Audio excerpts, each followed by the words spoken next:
On behalf of the European Space Agency, welcome to the second Earth Observation Commercialization Forum.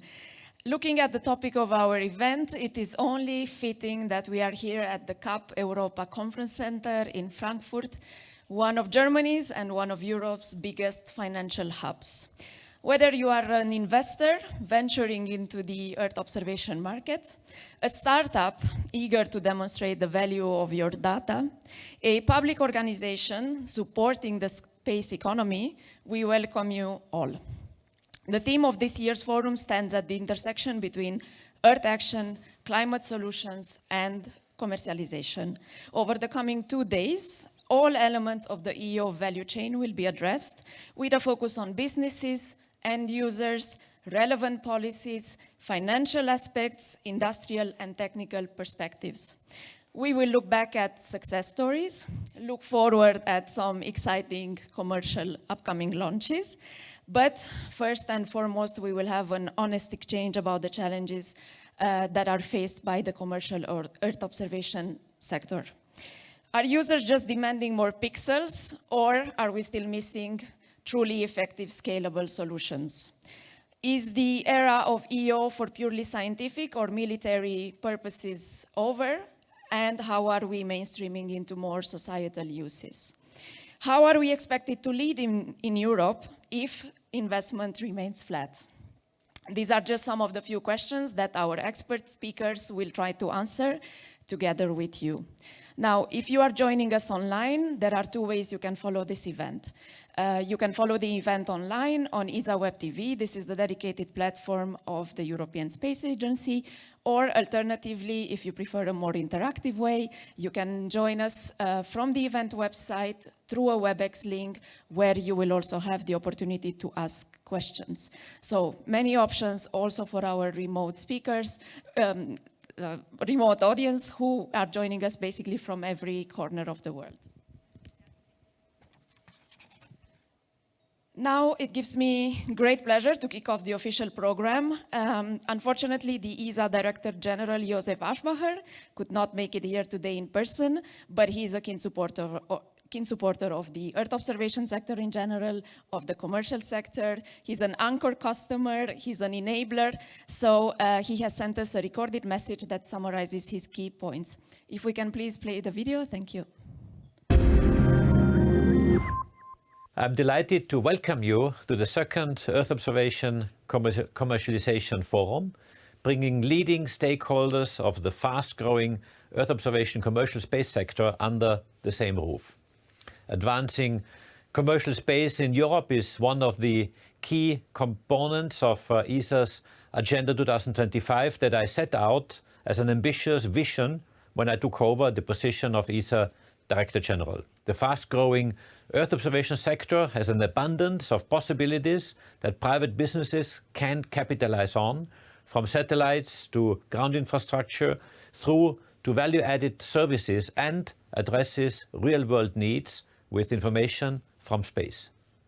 I would like to thank the event organizers for putting together such a comprehensive program with all elements of the Earth observation value chain addressed, with a very good balance between the institutional and the industrial perspective.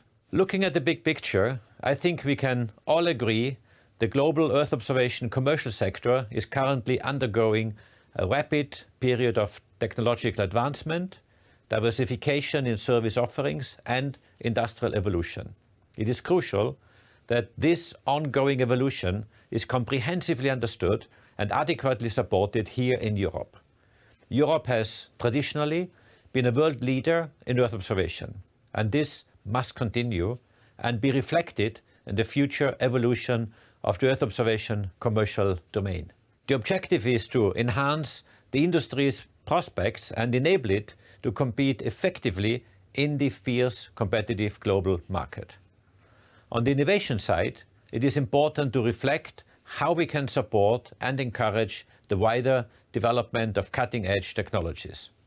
On the adoption front, we need to translate this huge potential into solid business cases and embed into mainstream routine usage. We must nurture the whole ecosystem and devise user problem-driven solutions.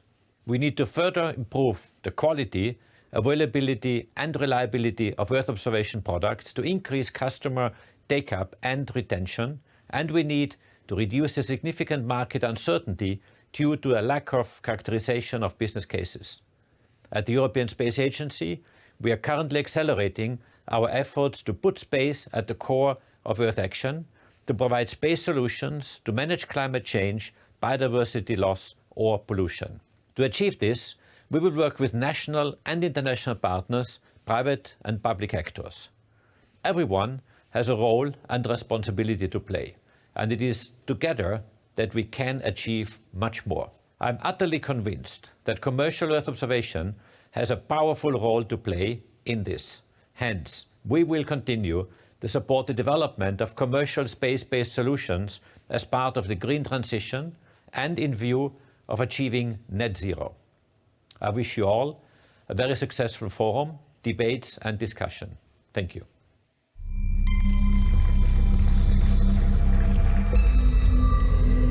Our next two European Space Agency speakers make supporting the commercial Earth observation sector their daily job.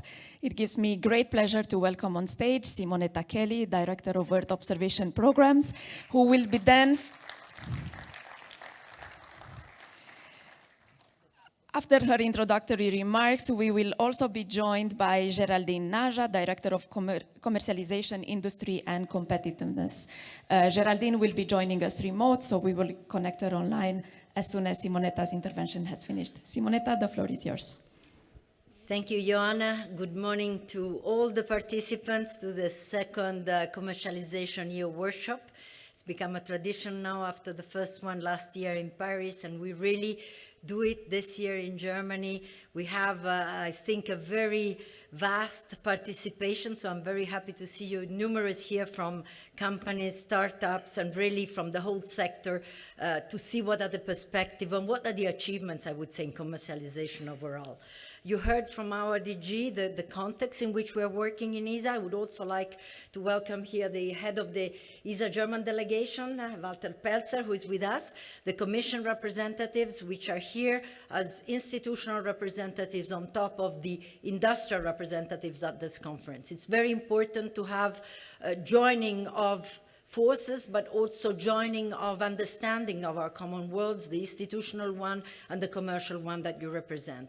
And just to give you a feeling, we are working in the context here of Earth observation, and we're working in a wider context of positioning ESA European industry in a wider competition context, in a context where we need to have a clear role in supporting commercialization of our companies. And you heard that today Europe is at the forefront in terms of expertise, in terms of knowledge, in terms of satellite missions and data wealth in that context. And we want to make sure that the future looks rose for you and not gray. So just to mention, we always rely, of course, on data which come from the external world, the world of experts. We have recently performed two studies. We've been reporting from Eurospace, the Space Company Association, about data in terms of market investments overall.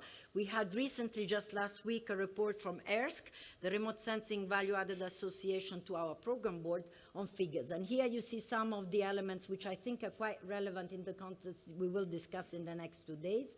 It's the growth rate overall of the value-added sector in terms of products and services, which today looks 10% growth rate. Revenues have been going up of about 27%. So I think what is to be noted is that Earth observation overall has quite a strong perspective in terms of value-added sector, in addition to the traditional sector of building the satellites. On the other side, what means to be mentioned here is numbers which we've taken from Nova Space, the recent conference also in Paris, where you see the perspective of building over 5,000 satellites up to the period that goes to 2033, 2032. So I would say overall perspectives in terms of numbers of satellites to be built, small and big ones, by the way, in the context of EO, but also value-added sector. And these figures, I think, are extremely relevant in a context where we are preparing for the next ministerial visa, where we need to convince decision makers about the market perspective, about the wealth of the sector, but also where we have, I would say collectively, a mandate to support the competitiveness of you as industry in a wider commercial sector, where the competition is pretty strong from the US, from China, on all what you know very well, even better than me. We have here listed a number of elements which correspond to elements of barrier difficulties that you companies are facing when you face the worldwide sector. As you probably know, ISA is actively working with the LSI, but also with the SMEs and also with the startups in terms of looking at what is the profitability context, how we can improve with our mechanism that context.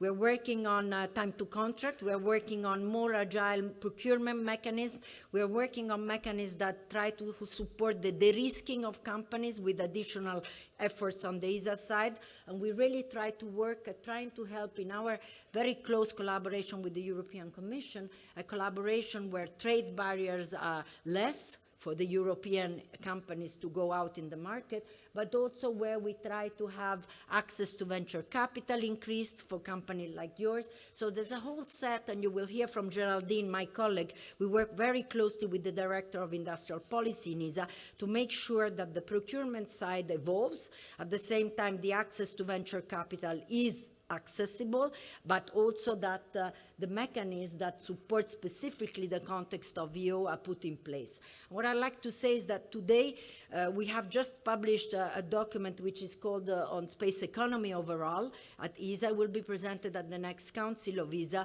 and some figures tell us that today in 23 the overall European public investments in the space sector was 11 billion, worldwide 103 billion, and basically out of that, the market for the EO sector in terms of value-added sector was corresponding to about 22%, where the US won 45%. These figures, I think, are really important to understand also the trends, the evolution, the perspective, but also the concrete measures and actions that we are taking in view of improving that context. We have just recently, and here I'd like to thank my colleagues in the field of Earth observation, but particularly the team of the PhilLab who has organized this conference, and we have worked together with the commercialization colleagues to prepare what is called the neo-commercialization plan.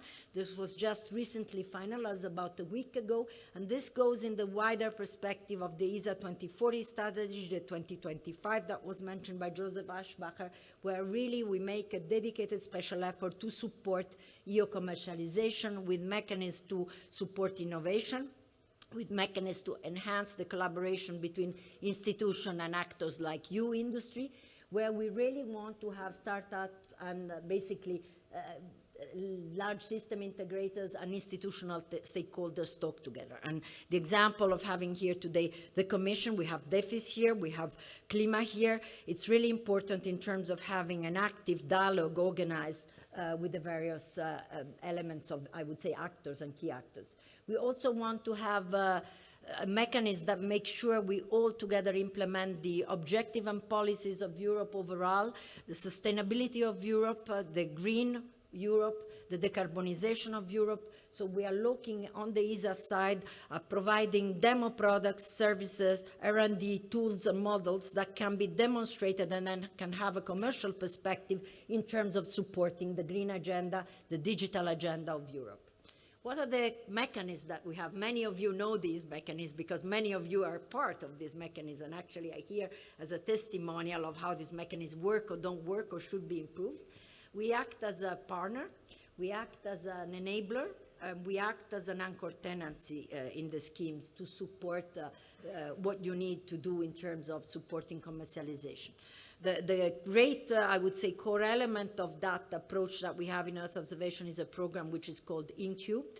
It's a program that was started in 2018. It's now a very successful program in terms of having co-funding scheme. That was quite a new model of implementing the program that was done in ESA recently. Before it was in telecom, but not necessarily NEO. So InCube, it's a new model of development. I would say very successful in terms of case examples that you will see, supporting good ideas in terms of space, technology, in terms of hardware component, but also value-added services. It's organized through the PhilLab, which is based at Esrin with the expertise in Earth observation, supporting good ideas in terms of startups and companies that want to work in the space EO sector, but also outside. We have had companies like insurance companies working with us, looking at the relevance of using the EO data on the insurance impact of GRAIL. And this has been very successful. It's just one of the many examples of InCube. We are launching quite a few InCube satellites early next year. You'll hear all about that from my colleagues of the PhilLab. We have the Scout mission. We're going to sign a contract for a Scout mission today here. NanoMaxSat, again, I would say those are science missions, quite small ones, 3 years from when they start, when they launch, but still with a science value and made to actually increase the competitiveness and the capability of medium companies, not necessarily the large companies, the traditional ones, but that's, again, and today we signed NanoMaxSat, which is a gravity mission, very relevant, I would say, in this context of having new models validated, and we really wanted to have those progressing before the next ministerial, because those are models which we would like to repercute in a program for next year, Futurio. We also play, together with the Commission, quite a strong anchor customer role. Guillaume Delabrosse is here from DG DEFIS with us. We've been working together on the dynamic purchasing system. It's an approach it's a Commission approach that we've integrated somehow into the ESA context in terms of having more fast, more agile, more dynamic, I would say, procurement schemes to grant data buy anchor tenancy schemes in terms of supporting companies with the data purchasing. And we have had that through the contributing mission, and that's, I would say, also an excellent scheme for supporting an eco-tenancy role. And plus, you see here much more in depth the 3 categories in the Copernicus contributing missions of contracts that we've put in place with delegated funds from the Commission. Category 1, we signed already a year and a half ago 9 contracts, startups that was meant to be supporting really new companies in this domain. And we already seen the progress quite a few weeks ago. A couple of weeks ago, there was a conference at Esrin on that to see the progress. Category 2, we just signed 6 contracts. We are actually formalizing that early January together with the new commissioner of the Commission in Brussels. And those are companies that have been in the domain about 10 years already, so already more experience. And then we have category 3, which includes also competitors from outside the European market. And that wealth of data, integrating those data to support all the Copernicus operational services and also supporting the commercial opportunities of those data is essential.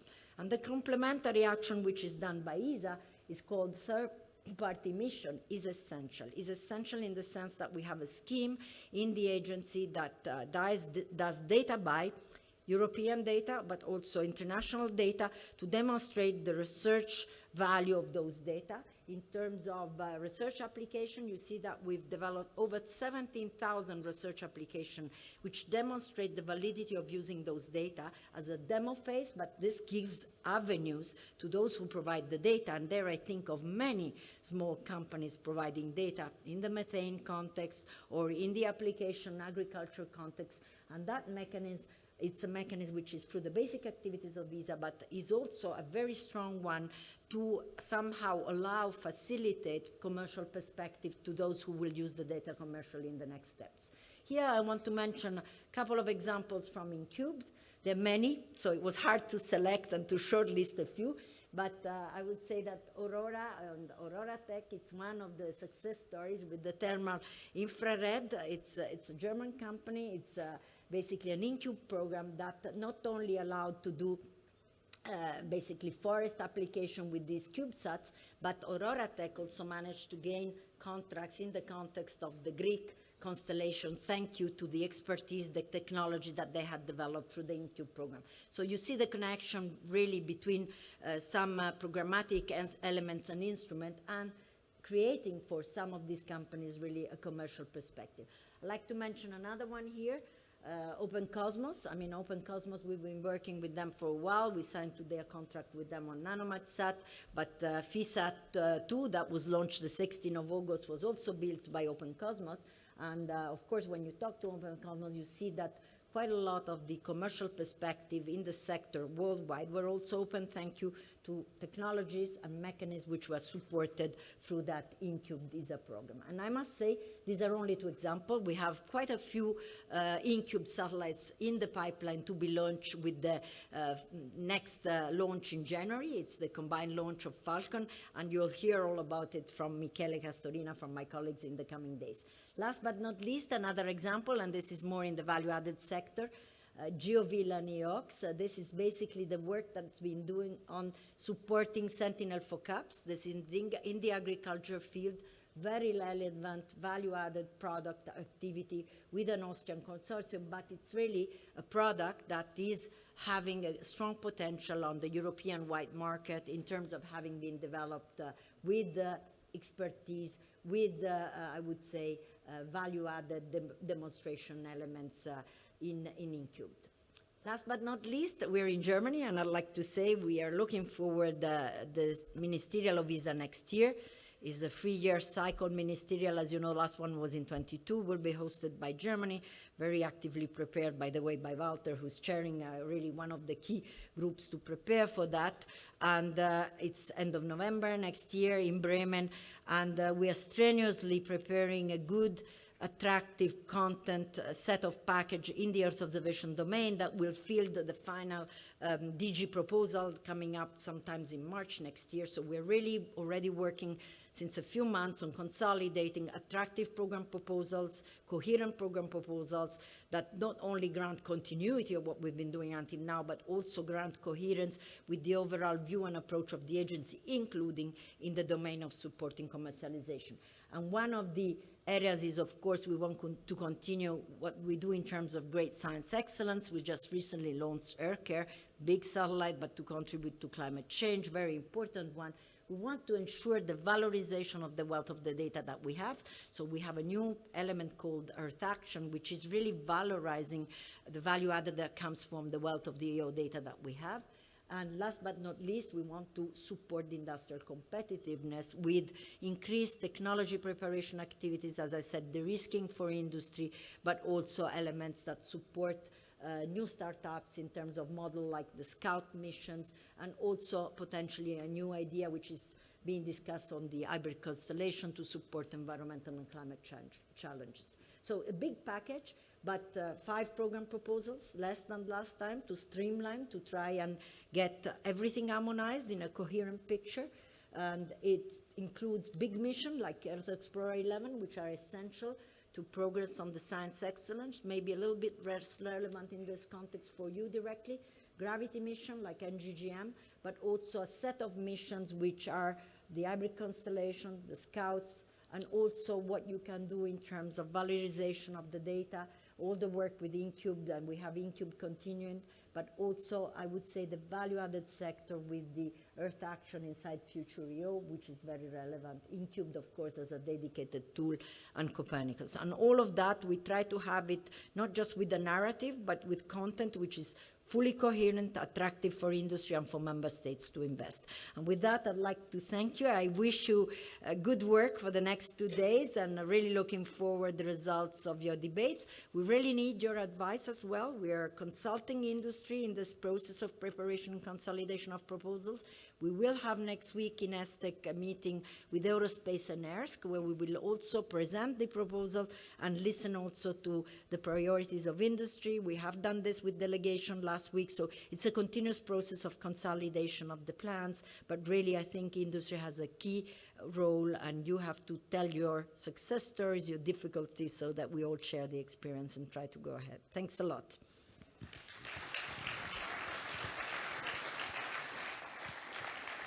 Thanks a lot, Simonetta, and special thanks for giving us a very exclusive preview on the Earth observation strategy and outlook for the ministerial next year.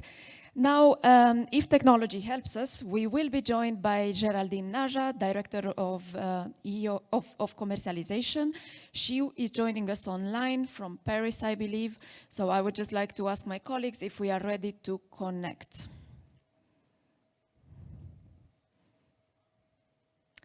There we go. Good morning, Géraldine. I don't know if you can hear us, but welcome to CAP Europa Frankfurt.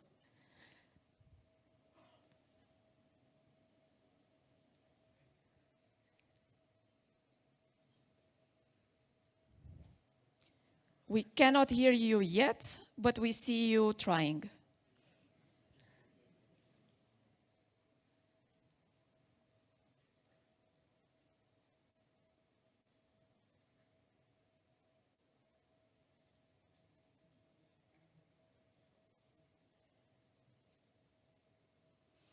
Space is hard, technology is harder.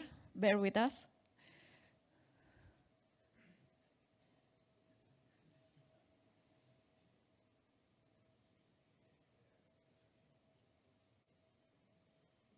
Okay, it should work now. We can hear you, Géraldine. Welcome, and I'll give you the floor straight away. Glad you made the sound work. The floor is yours. The digital floor is yours, Géraldine.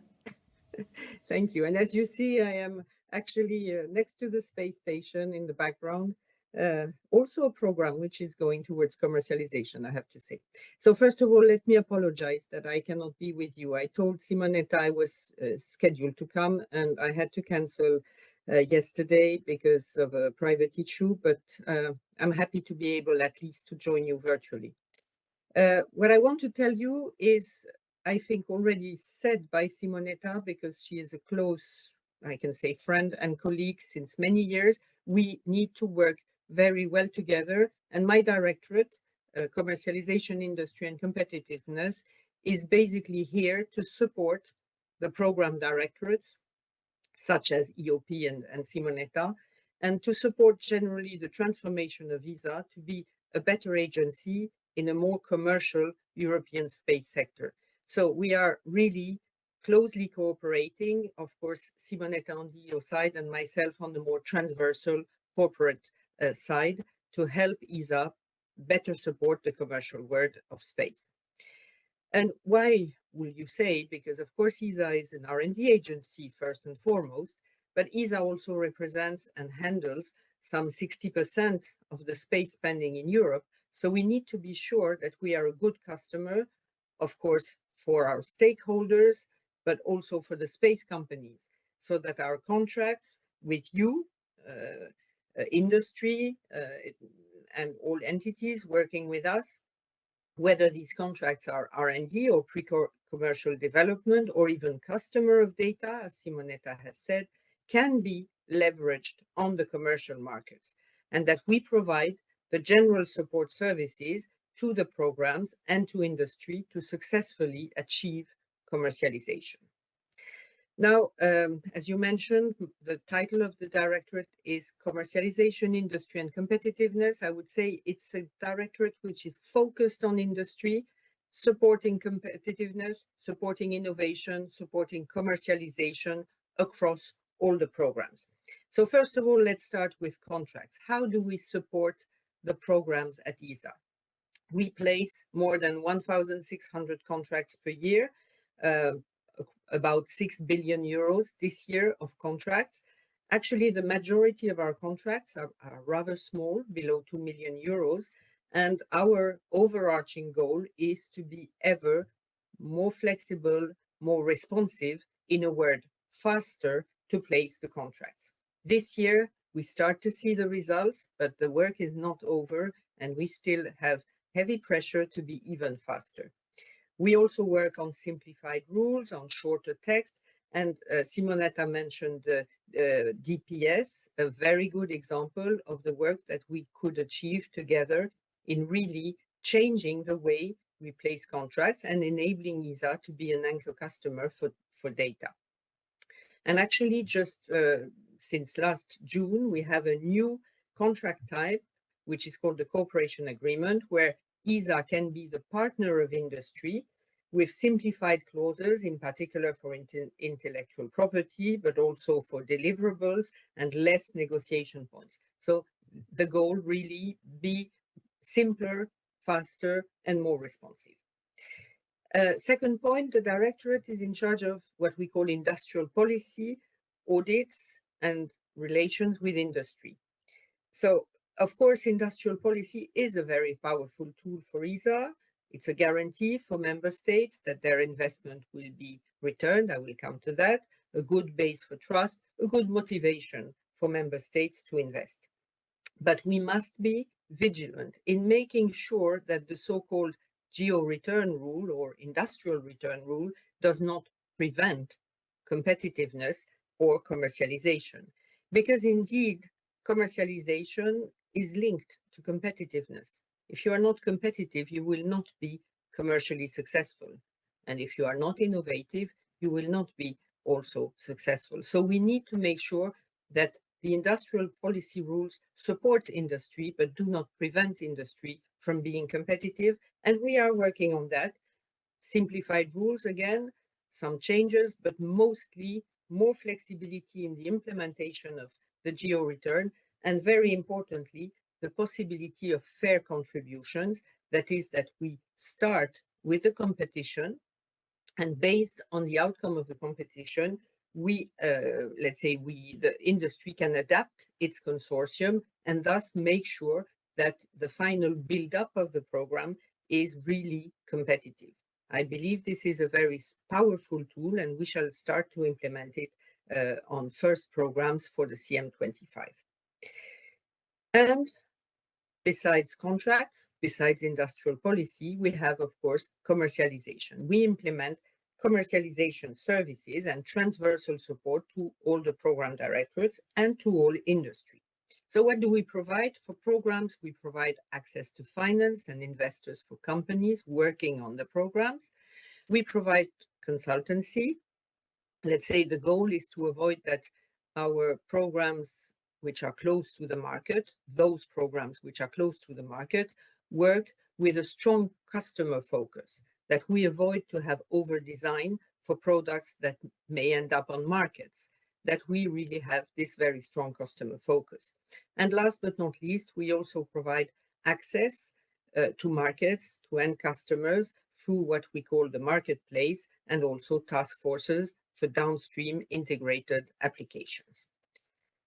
We also support industry, and in particular, we support the creation and growth of new companies, new applications, with the upcoming ACCESS program. ACCESS stands for Accelerating Competitiveness and Commercialization of the European Space Sector. This will be a program proposed to the ministers in the next Ministerial Council in November next year. And this program is composed of two parts. First, enhancing support to company creation. We already have, of course, our very successful business incubation centers. We have a network of such centers across Europe in now 23 countries with some 32 business incubation centers. Actually, we celebrate the 20th anniversary of the BICS this year. And just to give a figure, this year we already have incubated 195 new startups in our BICS. We have also, based on the highly successful and remarkable PhilLab in Esrin, we are starting to implement a PhilLab network. It's a new opportunity to bring together academia, industry, and the ESA executive for support. And we really model ourselves on the Earth observation PhilLab, but this is also a very successful tool to support company creation. We have technology brokers to increase the use of space technology in the non-space sectors. And last but not least, an important network as well, which will be presented to you further on by my colleague Gianluigi Baldesi, the ESA Investor Network, which gathers now 60 investors, VC or also institutional investors, invest in space companies. And Gianluigi will tell you more about this later on. The second part of the ACCESS program is to support the development of business applications of integrated space data and technologies. So the idea is simply to use the existing space infrastructure and data to create and develop new services and applications. But I would love to conclude with the most important point. The reason that very kindly Simonetta has invited me to this forum, and the main point I want to convey to you, is that what is mostly needed and what we do with Simonetta is close partnership and coordination among the entities that invest in space. Because it is true that the private investment is there, but there is also the important public investment in space. It is much more significant in terms of funding than the private investment, at least for the time being. Europe needs to make sure that public investment is well spent. We are small compared to, for instance, the US. Our public investment is perhaps 6 times smaller than that of the US. So we need to be efficiently partnering and coordinating across Europe. And I want to welcome also the presence of Guillaume Delabrosse, who will speak next, to emphasize how it is essential that we work closely together among the ESA programs, but also with the EU, with the European Commission, with the EU institutions, with USPA, to develop the European space sector and to support the commercial space ecosystem. I think this is really the main message I want to point out. Simonetta and I work very closely together in supporting Earth observation and general commercialization across ESA. I also work with the navigation, connectivity, launcher directorates, just to quote a few. The goal is to pool our strengths, our forces, to really help companies to develop space applications, space technologies, and to emphasize how important it is to integrate all these together, but also to support new markets, new customers in the non-space world. This is equally essential. So with that word, I would say, let's work all together, let's coordinate, let's partner, and I am sure the commercial success will be at the end of the road. Thank you very much. Thank you, Géraldine. Thank you for joining us remotely. Now we are going to come back to the speakers here in the room. Before we do so, just a few logistical remarks for the speakers, if that makes it easier for you. On your left side, on the screen, you can also see your slides projected. So in case you don't want to turn back and forth between the big screen, that's also an option. I would just recommend you stay as close as possible to the lectern microphones, or if you prefer to walk on stage, there are more ice cream microphones on the small coffee table here. So it's really up to you. With this, I would just like to welcome on stage Guillaume Delabrosse, currently head of Unit Space Policy at the European Commission, DG DEFIS. Guillaume will give us an overview of how the EU's Cassini initiative is a catalyst for Earth observation, innovation, and success. Guillaume, the stage is yours.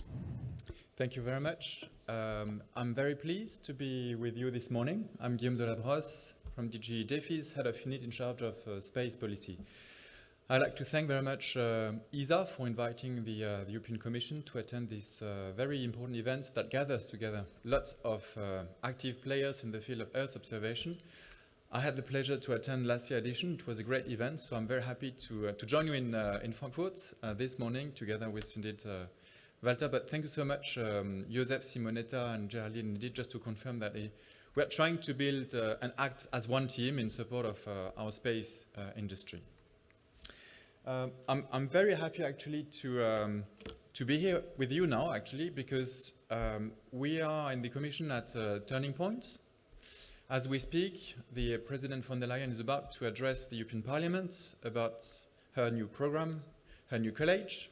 So it's an important moment to get the confirmation from the European Parliament today.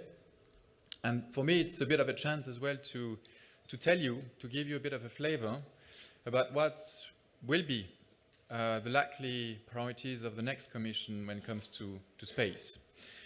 But before doing that, for you to have a big picture, I think what matters to you is to understand which are the two key drivers when it comes to organizing the space policy of the European Commission for the upcoming years. And we have, I think, two big drivers. The driver number one is competitiveness.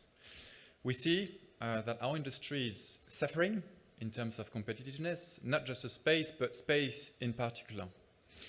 And here we have two issues to tackle. One is our large corporates, established players, do suffer really from the US pressure.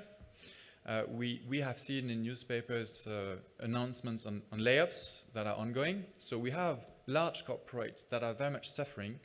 And here we have two segments that are under pressure, the rocket industry and telecom. But the next big battle may be as well Earth observation. So we need to be ready for that. And then when it comes to the new players, what we call the new space actors, this is flourishing, and that's an excellent news in Europe. But the only trap that we should avoid is that Europe becomes the nursery to startups, and then those startups to scale up go to the US, because this is where they find growth investors that are willing to massively invest in companies for commercialization and industrialization activities. And that's precisely what we need to fix. If not, we'll have very nice startups, but the real business will be done outside Europe. So that's the two big challenges that we need to fix during that commission. The next big driver of the next commission will be preparedness. That's clearly stated in the mission letter of my commissioner, Commissioner Kubilius, that Europe needs to be ready for the most extreme military contingencies. And he always refers to intelligence services saying that Russia will test Europe in the upcoming 3 to 4 years. So we need to be ready for that scenario. We had a report from President Niinisto, a former president of Finland, about that. And clearly space is one of the enablers as part of this preparedness agenda of Europe. So just to give you that background, two big drivers for the next commission on how we're going to organize our policies, competitiveness and preparedness. Now, when it comes to the agenda of the next commission, of course, priority number one will be the EU space flagships. Galileo, Copernicus, we are going to sign very soon, normally, the contract with IRI2 with a consortium. So clearly this is going to be the top priority, ensuring that we have healthy constellations, that we can develop further our constellations, make them more robust, more performant. We're very proud to have those constellations. Those are world-class assets, and we need to ensure this leadership, not just in Europe, but across the globe. So that's going to be priority number one of the next commission. Priority number two is access to space. Of course, I mean, in the next 10 years, we're going to have more than 350 satellites to deploy. When I say 350, it's EU institutional satellites, Copernicus, Galileo, IRI2, IOD-IUV, and potential other satellites.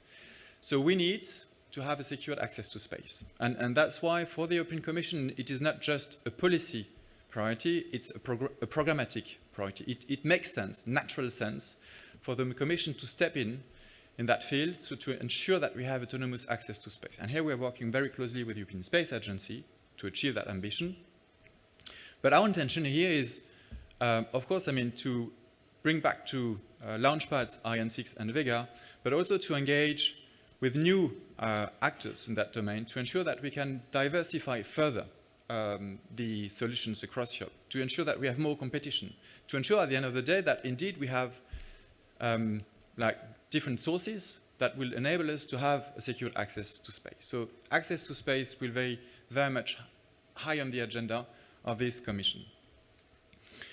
Naturally, to ensure that we have world-class assets, to ensure that we have access to space, we need a competitive industry. So the industry, innovative and competitive industry, that's going to be the third big priority of the next European Commission. What can we put together to support our industry, to make it more innovative, more competitive?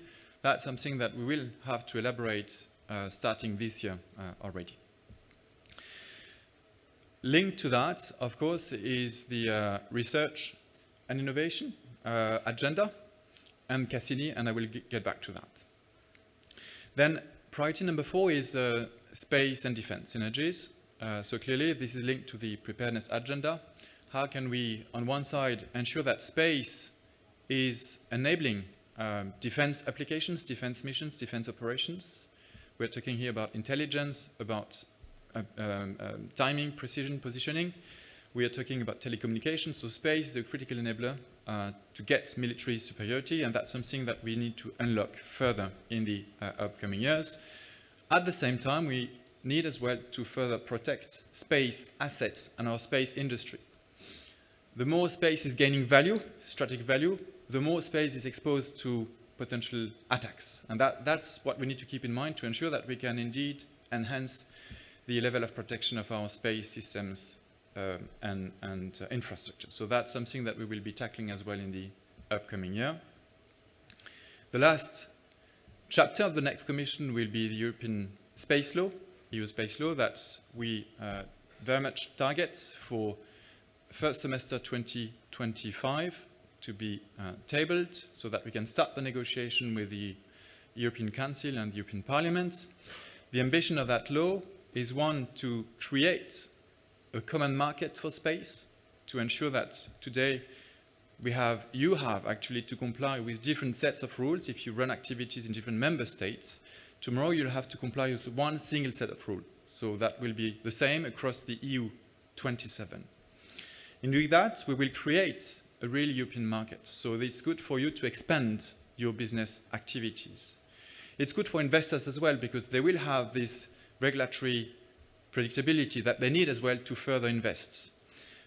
It's good as well to create new markets. This is very much the intention of this European Space Law, to give a boost, to accelerate the development of new markets, like in-space operation services or cybersecurity for space. If we start putting some mandatory requirements, it gives some predictability. It means that there is a business and that you create new industry.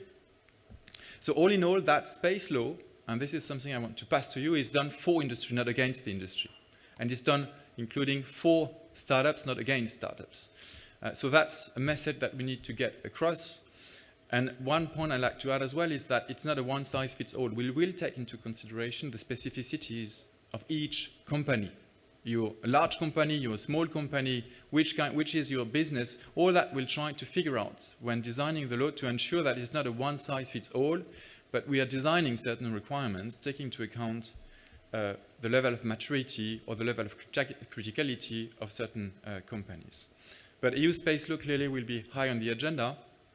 And through the law, we want as well to ensure that we enhance the level of cybersecurity of our space companies and space infrastructures across Europe, again, to address the challenge of security threats.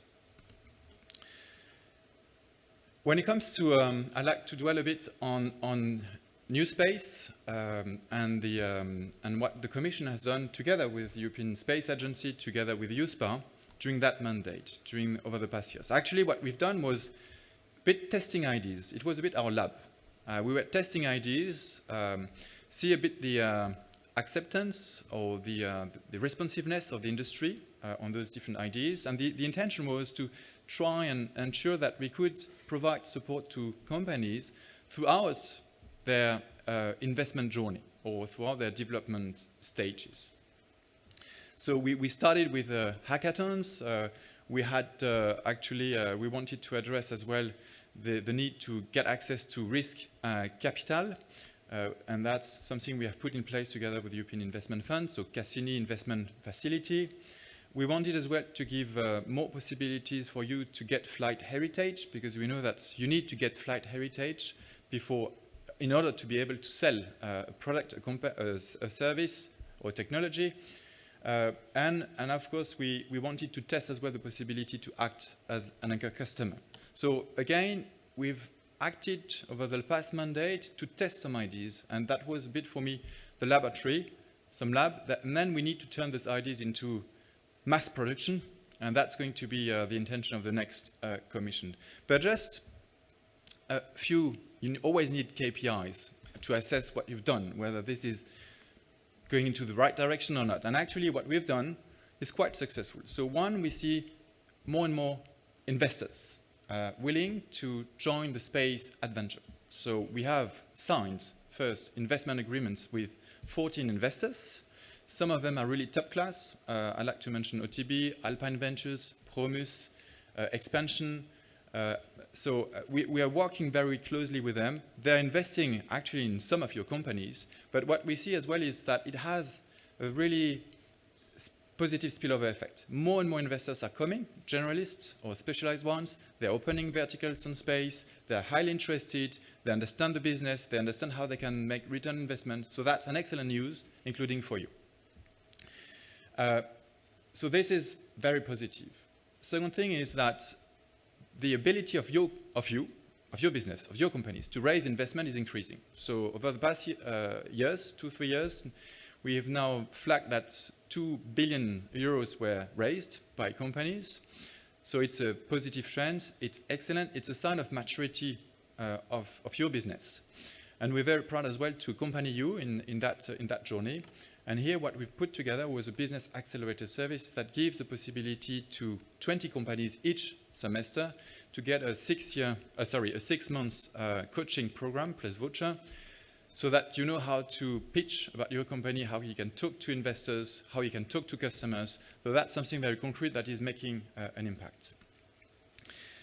Access to capital is one thing. The next big thing for you is access to public contracts. So here it's about us, about ESA, about national space agencies. How can we use and leverage public contracts to boost the development of your companies? It requires some risk acceptance on our side, but it pays off. It pays off if we look long-term and if we look wide. But that's something that we need to do much more. We started, it was mentioned by Simonetta, and we're very happy that we've done that with Copernicus contributing missions and the dynamic purchasing system. We've basically awarded 9 contracts to 9 companies, value 5 million each. And actually what we see is that it gives, of course, a boost to the company. It gives them possibility to close funding investment.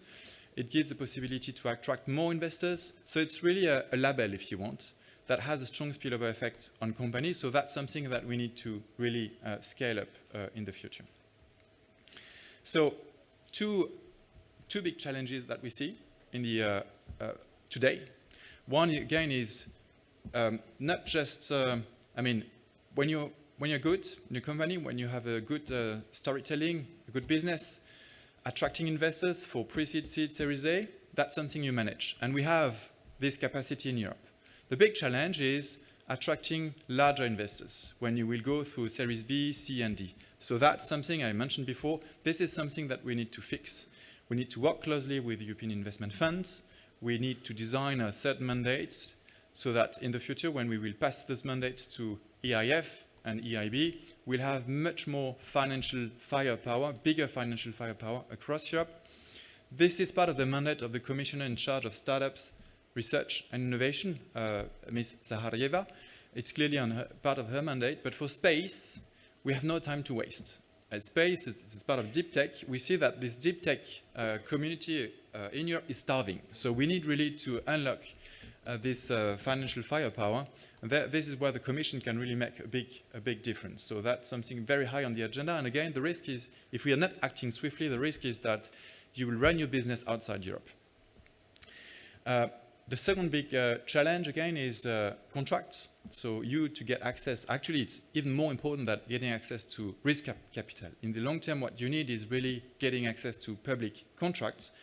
So we've done that in the field of Copernicus. The next, we want to do that in the field of launches, but we need to replicate that across all different business segments. And again, this is about us changing the way we run procurement. It's about speed, fast. It's about risk, openness.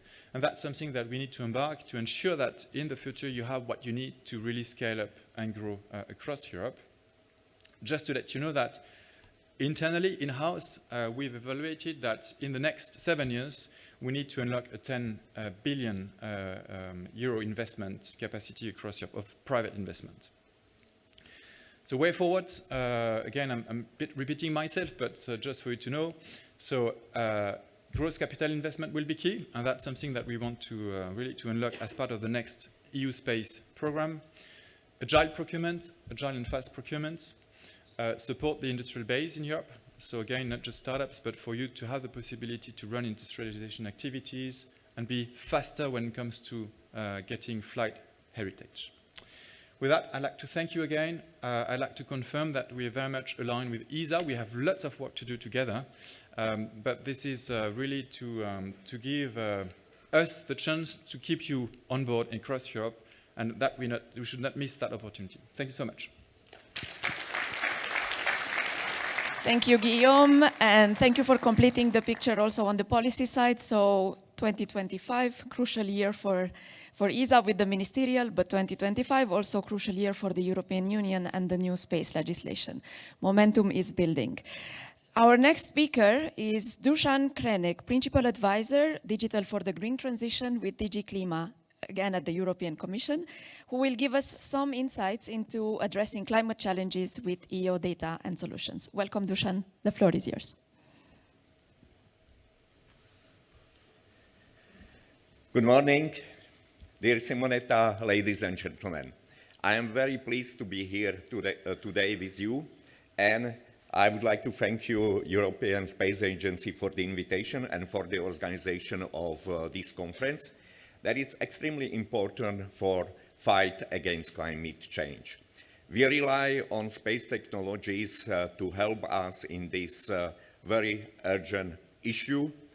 And last year, together with ESA, we launched our joint initiative on space for climate action, effectively use space technologies for fight against climate change.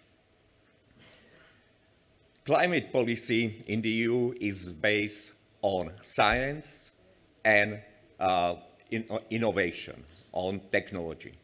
And space technologies, they are helping us in both areas. On science, providing us high quality, long-term, coherent data on changing climate. We always rely on Copernicus services, and unfortunately, there are coming always some negative news. So Copernicus Climate Service in its report on state of climate in Europe showed that last year was the hottest year in last 100,000 years, and with the high probability this year it will be even hotter, so it's going to be again new record in increase of global temperature. And with that, there are coming more frequent extreme weather events, high damages, floods, droughts, forest fires, heat waves, that is having an extremely negative impact on our economies and societies. Therefore, we need to do more, and Earth observation is helping us in this area. And furthermore,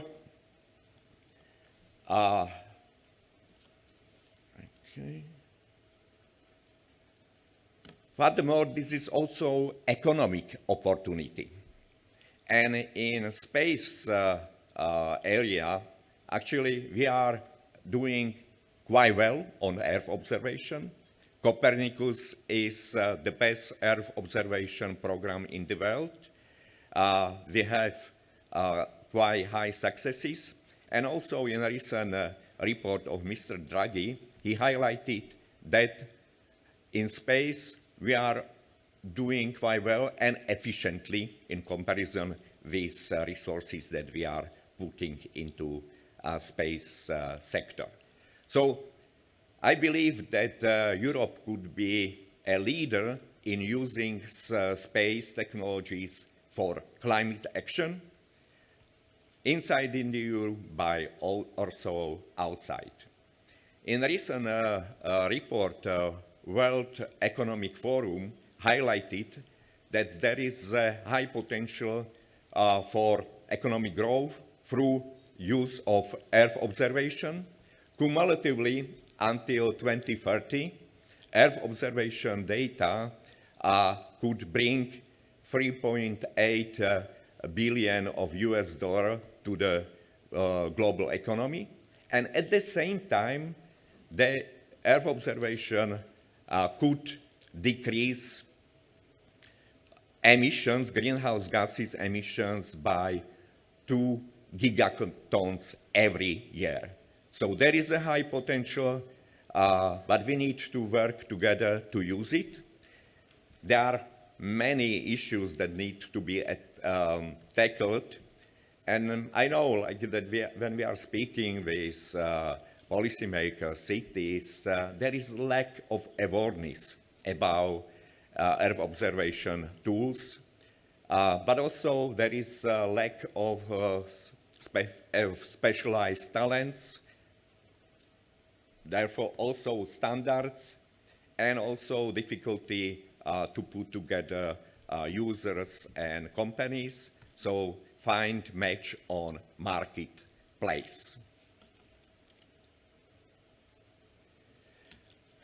Because of huge threat of climate change, the EU has set up ambitious climate goals. The main goal is to become climate neutral and climate resilient by 2050, but we have also already agreed goal for 2030, that it's at least 55% reduction of greenhouse gas emissions in comparison to 1990. And Commission proposes to have a goal of minus 90% for 2040. But how we are doing now? Actually, the Europe is really a leader, advancing. So in 2020, our goal was a reduction by 20%, but we achieved 31% reduction. Last year, we accelerated, and so now we are around 37% less greenhouse gas emissions in comparison to 1990. But in order to achieve these more ambitious goals, we need to do more and to implement fully our established legislation.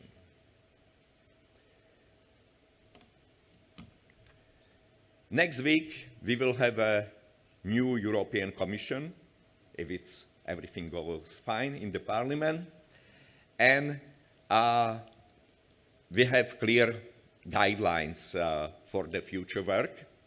Still, green and digital transition will be guiding principle. So still, we continue with our policies in these areas.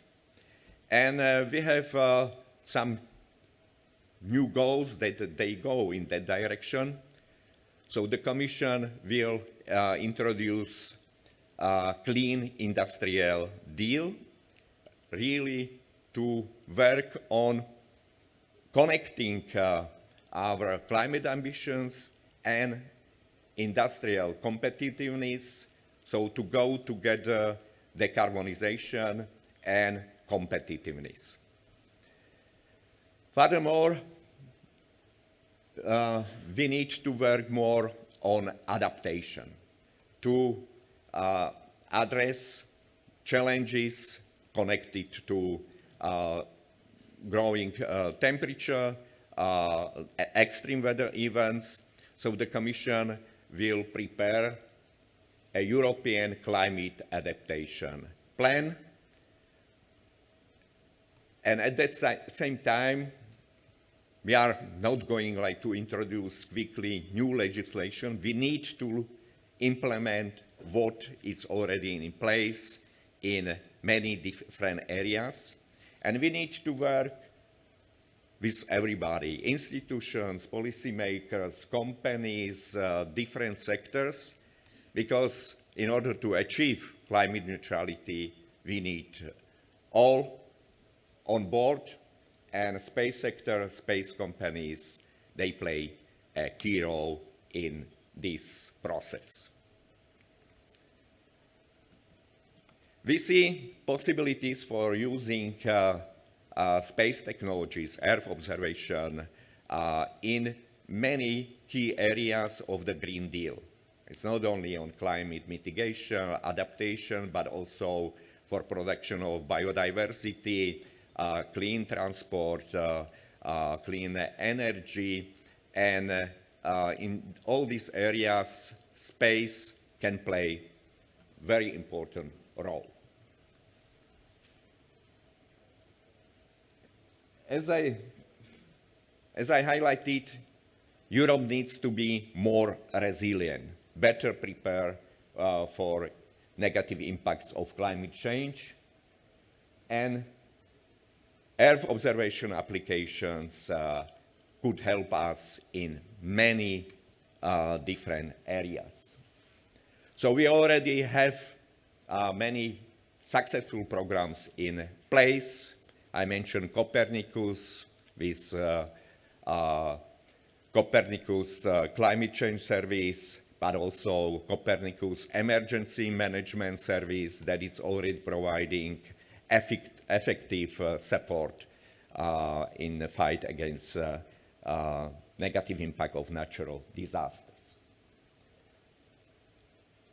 There are ESA Earth observation missions, EUMETSAT fleet, and we also support commercialization, development of new solutions, commercial implementation of space-based data and applications. Space companies and their innovative approaches are key in our space action for climate change area.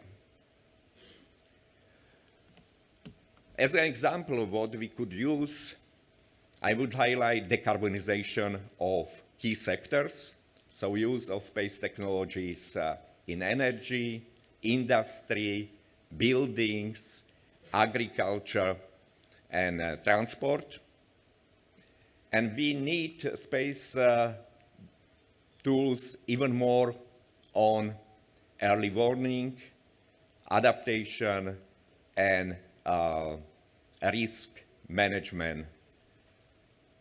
In these all areas, innovative space solutions could help us a lot. We need also implement our legislation, so to monitor greenhouse gas emissions, also LULUCF legislation, so to help us to monitor greenhouse gas emissions from land sector, from forests.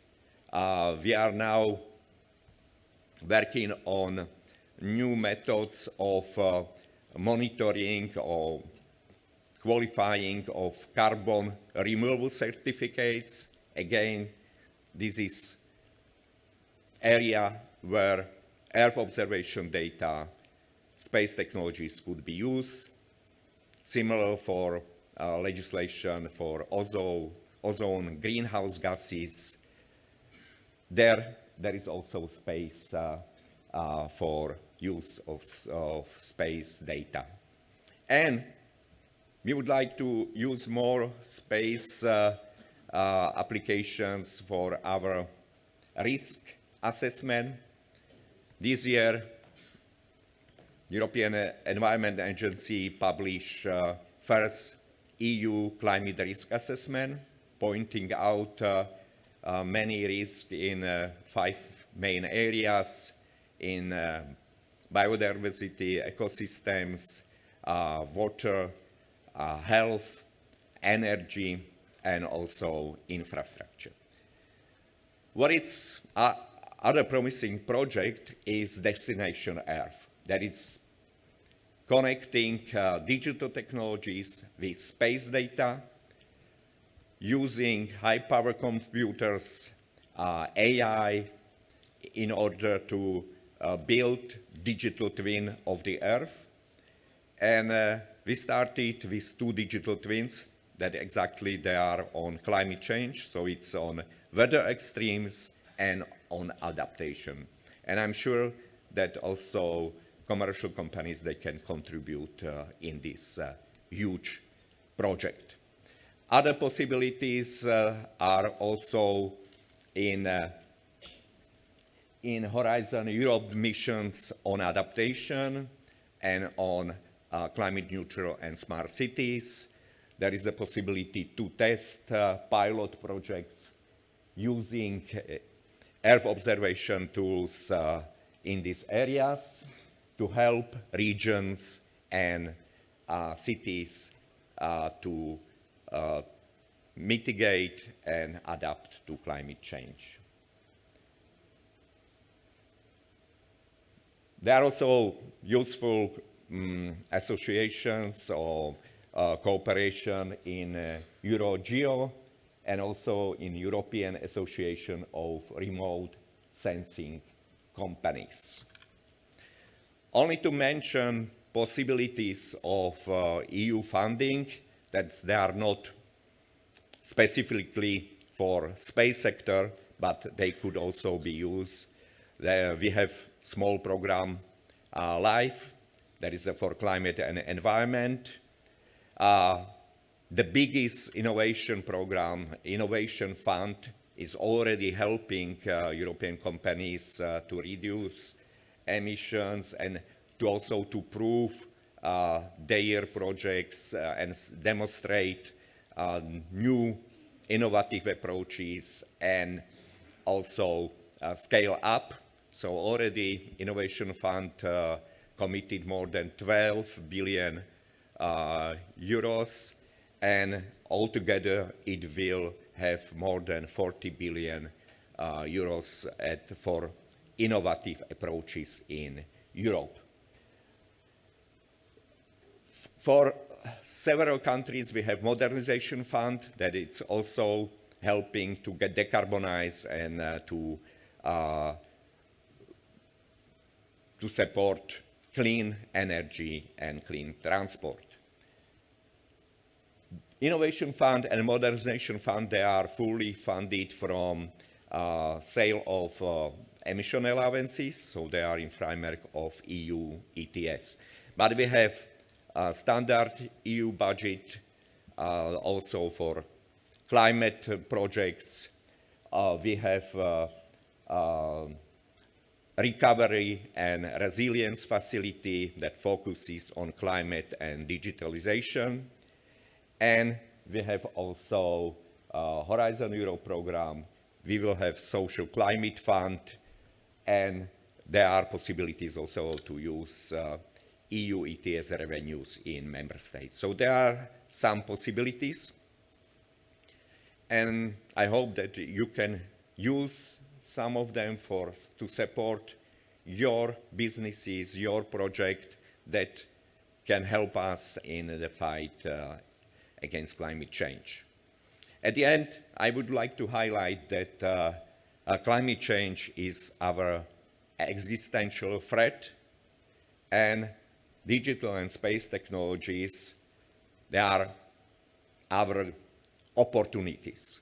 So I hope that these opportunities we will use together with ESA, but also with you, with companies and your innovation, your creative solutions in order to achieve our climate ambitions, and in that way to support also European economy and to improve and protect life of people. So thanks a lot for your attention, and we are looking forward to work with you. Thanks a lot. Bye. Thank you, Dusan, for completing the picture on the European Commission side together with DG DEFIS. Now, a small switch in the order of our speakers in the panel this morning. Because of some scheduling issues, I would actually like to invite on stage right away Walter Pelzer, member of the Executive Board and Director General of the German Space Agency at DLR. I also take this opportunity to thank you on behalf of the European Space Agency for supporting this year's forum. Walter, the floor is yours. Good morning, Simonetta. Thank you for the invitation. And yeah, you are being the host. And so I'm very happy to be here. This is something I have to say every time when I give a keynote, but this time it's true. Because we are talking about commercialization, which is very close to my heart, and we are talking about Earth observation. And I think Earth observation is actually, at least from a German point of view, the reason why we do space. We talk about tons of other stuff, but Earth observation is really the reason how we can tackle issues on Earth. We just heard a big presentation what they can do. You said space or Earth observation is an opportunity. I think it's an instrument for analysis, but actually for the future also for forecasting. We were just talking about it, to prevent and to actually take measures before something happened. Unfortunately, we talk a lot different things. I give you an example, some secret. Earlier this month I was on vacation, and yeah, when I came back, I talked about tons of things, and I tortured other people with pictures and videos. But I was questioned about whatever, what did you do, what did you see? But nobody actually questioned me, how did you get there? What kind of plane did you use? Actually, nobody. But what we do in space, we spend way too much time about launcher instead of using data about satellites and other things. And this is something I guess we need to change, even if I know that it's one of your priorities. It recalls me a little bit that around 100 years ago, we had exactly the same discussion in Europe. It was at that time the so-called flag carriers. At that time, Air France, Swiss, Germany, Iberia, everybody said, we have to have our own airline. So taxpayers spent tons of money on their flag carriers. And fine, because they said, if we do not have our own airline, we are disconnected to people logistic. Well, and then it was so expensive that they just cut it, and commercialization popped in. And what happened? Nobody was disconnected. The prices went down significantly. So maybe we can learn from history. Well, sorry for this short interruption. I will be brief because we changed. I have to catch a flight. This is the reason why I will be. I was preponed a little bit. Thank you for the others that I was allowed to be a little bit earlier over here. And I will brief because actually everybody gave so much information that actually I can only add on a few things by not repeating so much. We heard just so much about Earth observation, that Earth observation is so important in understanding what is going on, for example, in climate change. Germany is definitely a country where Earth observation in regard of the Green Deal is a top priority that we support with our investments, the top priority of the European Commission on the Green Deal. But of course, it's not only climate change. When we talk about security, Earth observation is an important topic. When we talk about law enforcement, there are tons of opportunities we can put into practice with Earth observation. And of course, also when it comes to disaster management, there are very, very good things we can do with Earth observation. I'm positive you are very much aware about this. What is important from our point of view is that we support, that we foster, and that we engage private investments, because this is actually the key to be not only productive, that we enhance and optimize our systems we have on hand. Of course, we can come up with some kind of backbone with institutional setups, with Copernicus, for example, but we have to enhance them with private investments, and this is the reason why we try to actually support these private companies, and a few were already listed today, and this is something we need to do. And we heard already some measurements ESA is going to do, and the Commission is going to do, and also the German Space Agency tries to foster actually these companies, because we have to make some kind of kickstart to get them in place. Some of the examples to boost or to foster actually private investments are programs where we support them with money. But when we recall actually what Simonetta presented in her slide, I don't recall the number of the slide, but you had a wonderful slide showing the barriers. I think you called barriers, the reason for the barriers of startups. Actually, the financial support, the funding was pretty low on the list. Yeah? What was important was actually access to space, access to the market, to pave the way to customers, yeah? And to be actually some kind of anchor customer to prove that they are capable to do something, that private investors get some kind of trust in their product. That was absolutely important, and this is the reason why we are very happy to partner with ESA, with the big centers. Here it was already mentioned that they celebrated actually the 20th anniversary this year. They have more than 1,000 companies, let's say, processed through the BICs. And we are happy that we celebrate this year number 500 in Germany. We processed 500 companies through the BICs. And I think this is something which is a very good idea, because on the one hand side, we support them with infrastructure, that they can spend their money and their time more on their core business. But what we have to do is also to pave the way to customers, to actually give them access to the marketplace. Then the marketplace is, well, let's say, insufficient in space, and this is what we need to do. This is a complete different situation in other markets.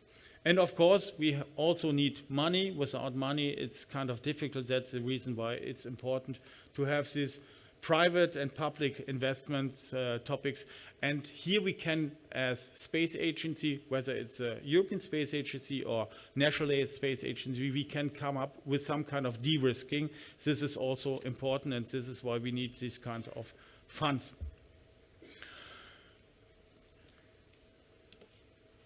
When it comes to here's the path for successful new space or economy systems, then I mentioned already these topics. The third-party missions are very important. Copernicus mission is very important, of course. We just spoke, or I mentioned already, the security-based topics, that there's a new market. But what we have to be, or what we have to keep in mind when we put together, for example, Copernicus, which is from our point of view a gold standard. So we can be not only good or best in class, we can actually best in class worldwide, globally. And in some areas we are very competitive, and Earth observation, we are very competitive globally. What we have to take care of, that we do not harm the Copernicus system by implementing security topics. This is something we really need to come up with some kind of trade-off.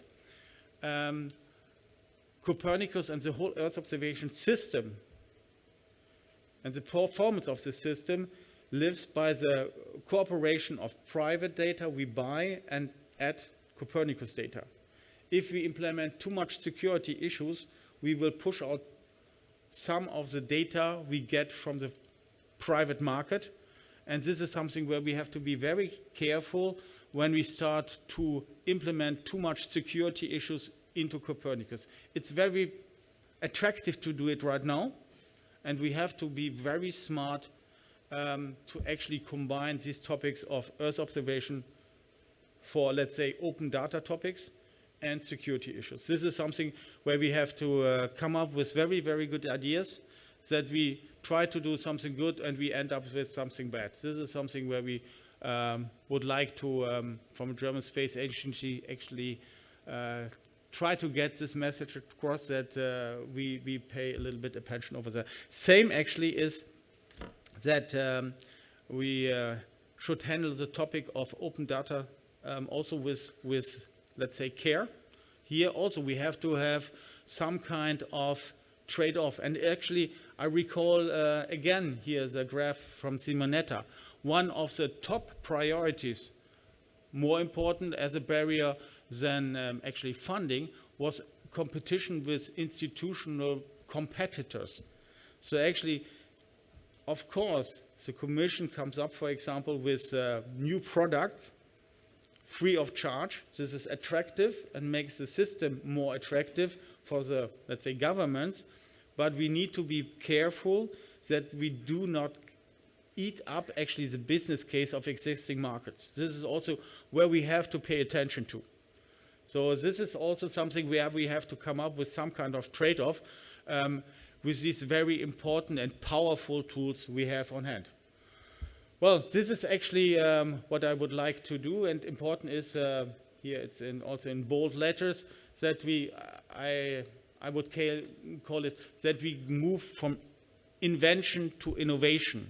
This is something which is really important, and that we pave the way by actually funding, access to the marketplace, and technology development. And here I'm coming to ESA.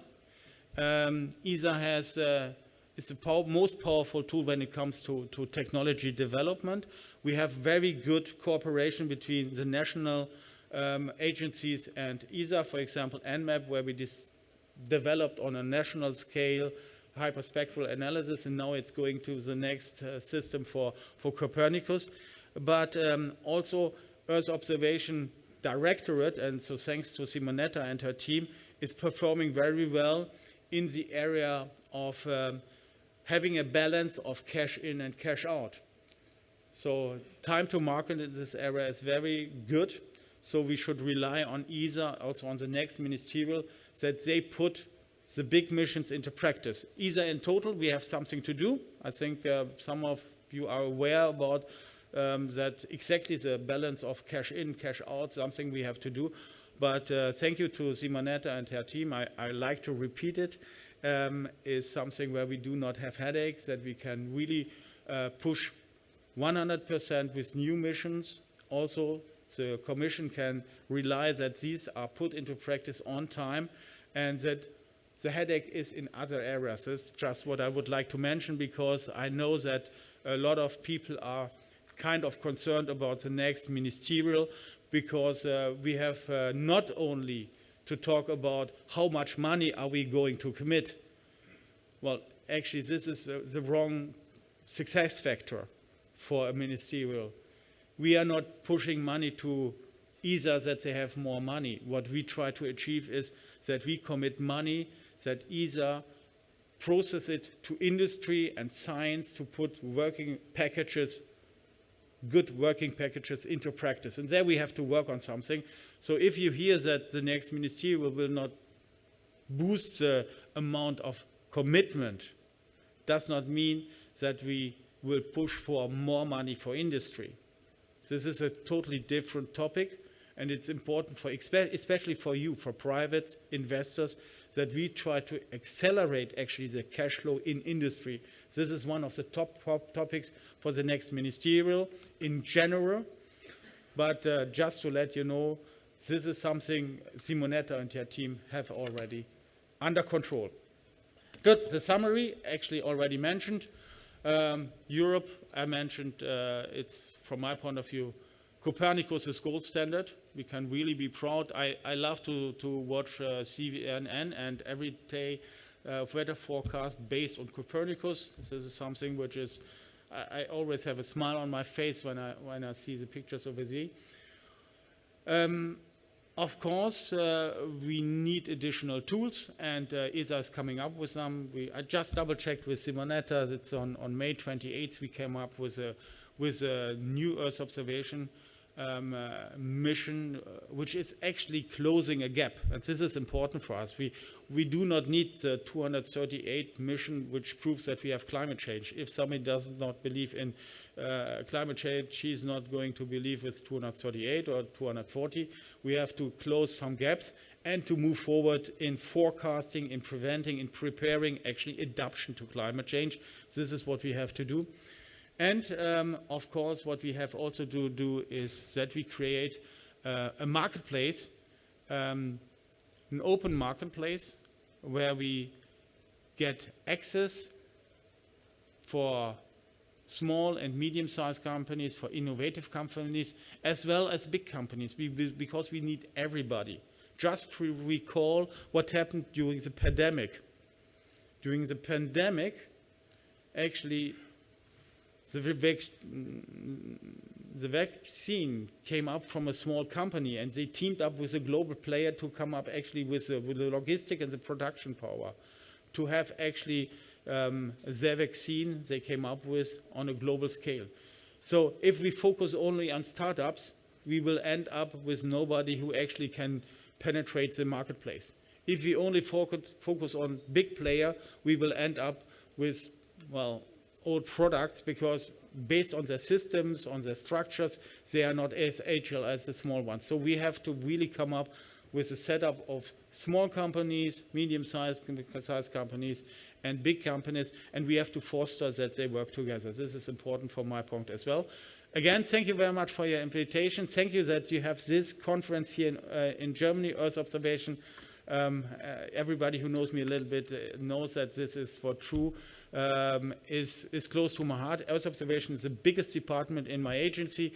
So from this point of view, thank you very much. I wish you have very good discussions, fruitful discussions, and come up with partners for your business ideas. Thank you very much.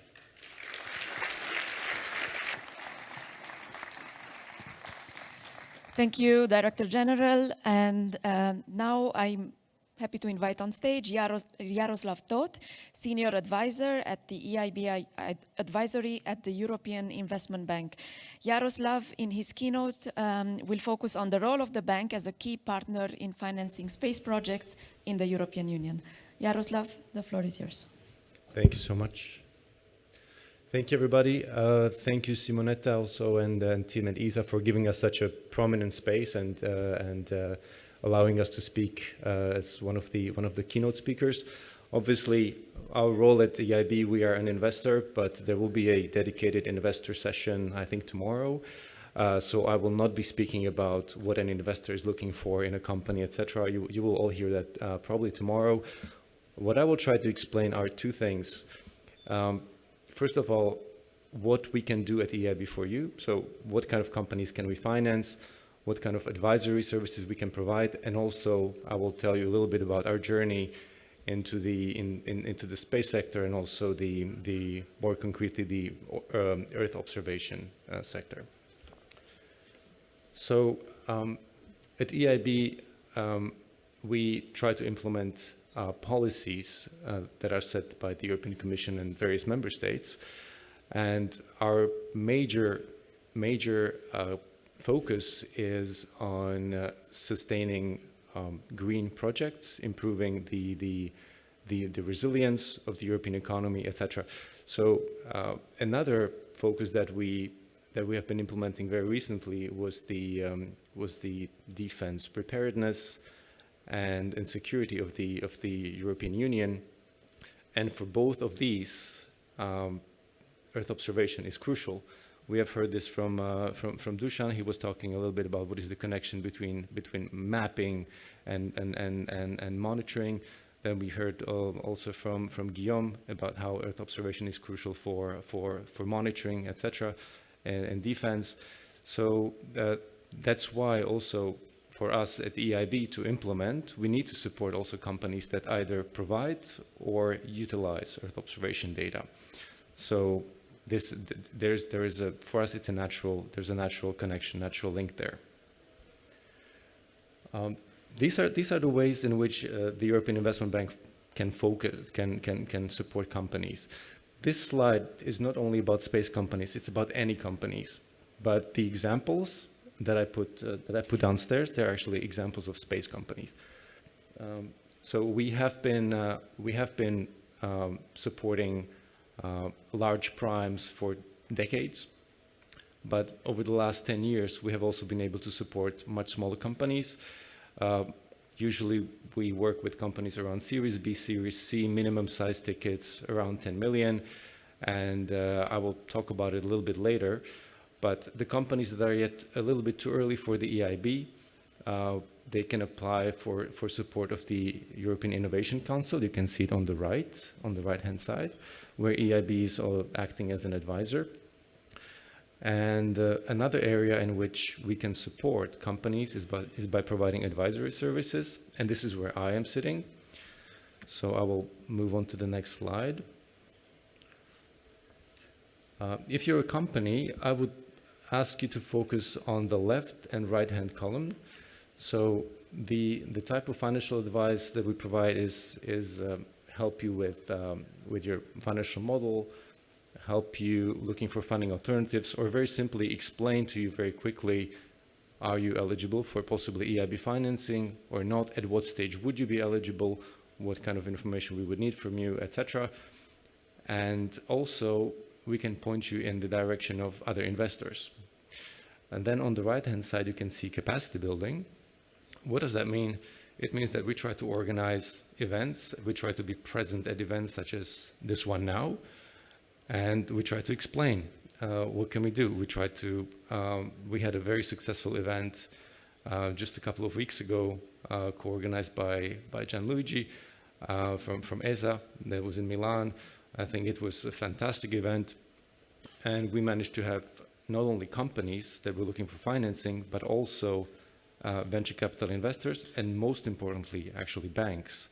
So we are trying to lead by example at EIB, and to see how maybe other banks could also support smaller and earlier stage space companies. And so these are some of the activities that we do. I will at one of my final slides, you will have my contact details, and you will see how to reach out to us. But I want to explain a little bit about EIB's journey in space, if I can say it, and also the importance of this collaboration arrangement that we have. So, as I told you, the around 7 or 8 years ago, we in advisory, we published a report that was mapping the available funding instruments that were out there in the European Union. So we of course included some major European Commission programs, some major ESA programs, and not long after, EIB has made a first investment in a space company. It was Spire, which happens to be an Earth observation company. And since then, EIB has become a very, I would say, recognized investor with a lot of expertise in space. So if you're a space company and if you come to us, we will know the segment, that we will understand your sector, we will have expertise, and we will be able to tell you if we can help you or not very quickly. And earlier this year, we financed this tripartite collaboration agreement with the European Space Agency and the European Commission. And the whole idea of that was for them to help promote what we can do, and at the same time, for us to raise awareness of what the European Commission and European Space Agency can do. So we really enjoyed the fact that we can be really part of this ecosystem and hopefully help companies, because when the three of us act together, I think it's better than if we do it individually.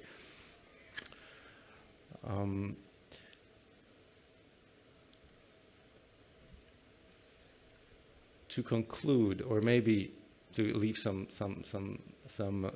space or some space for thought,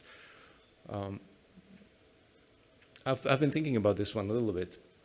So, what is the connection between Earth observation and finance?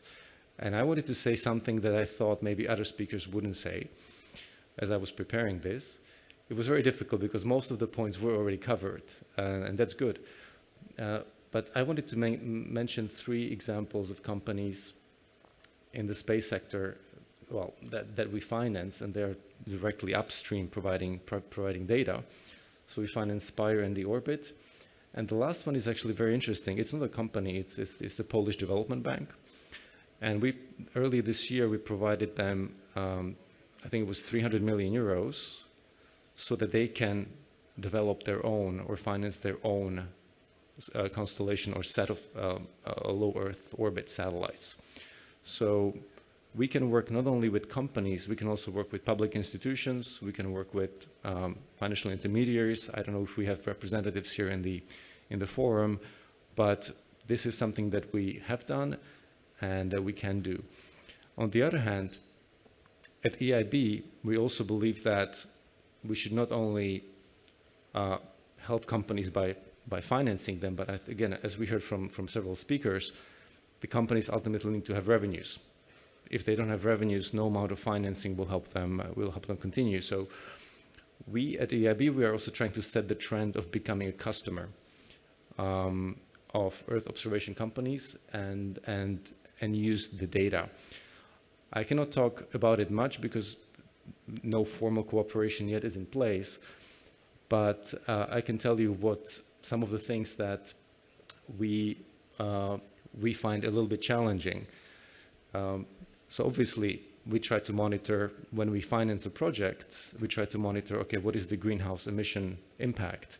We try to see, is the project progressing well? Can we use Earth observation data for those purposes? Turns out we could, but it's not so easy to actually procure the right person that could do it.